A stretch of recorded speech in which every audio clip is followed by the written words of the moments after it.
यो दृश्य हेर्न सक्नुहुन्छ।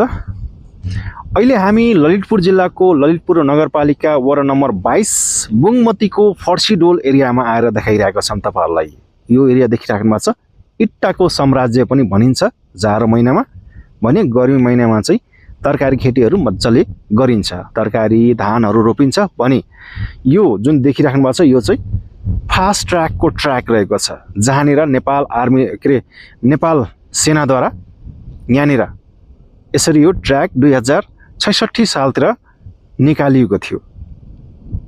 अहिले यो खण्डमा चाहिँ यहाँका स्थानीय खोकनाका स्थानीयको विरोधको कारणले गर्दाखेरि चाहिँ कामहरू सञ्चालन हुन सकेको छैन, अनि सँगसँगै यो फास्ट ट्र्याक पनि अगाडि बढ्न सकेको छैन।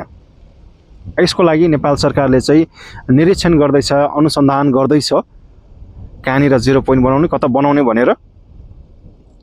भोलिको दिनमा विकल्प आइसकेपछि बल्ल यहाँनिर कामहरू स्टार्टिङ गर्नेछ। यद्यपि नेपाल सरकारले यो पनि भनेको छ कि यो जुन खोकनादेखि लिएर यता डुकुछापसम्म 6.5 किलोमिटर सडक खण्ड रहेको छ फास्ट ट्र्याकको, यसलाई चाहिँ 2 भागमा विभाजन गरेर यतापट्टिको खण्डलाई चाहिँ ठेकापट्टा लाएर कामहरू गराउँदै गर्नु, जुन जिरो पोइन्ट रहेको छ त्यतापट्टि खण्डमा चाहिँ त्यहाँका स्थानीयहरूसँग कुराकानी गरेर कसरी हुन्छ कुन तरिकाले हुन्छ हामी त्यही अनुसार बढ्नुपर्ने हुन्छ।